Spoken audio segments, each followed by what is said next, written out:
कफील आज़र का कलाम, खूबसूरत समातों के नाम। बात निकलेगी तो फिर दूर तलक जाएगी, बात निकलेगी तो फिर दूर तलक जाएगी।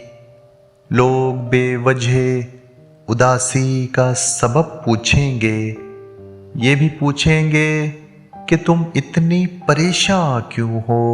उंगलियां उठेंगी सूखे हुए बालों की तरफ, एक नज़र देखेंगे गुजरे हुए सालों की तरफ।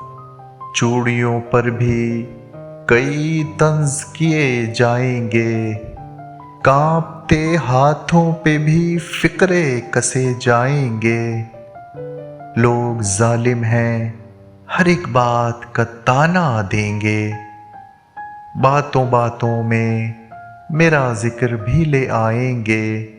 उनकी बातों का जरा सा भी असर मत लेना, वरना चेहरे के तासुर से समझ जाएंगे। चाहे कुछ भी हो, सवालात न करना उनसे, मेरे बारे में कोई बात न करना उनसे।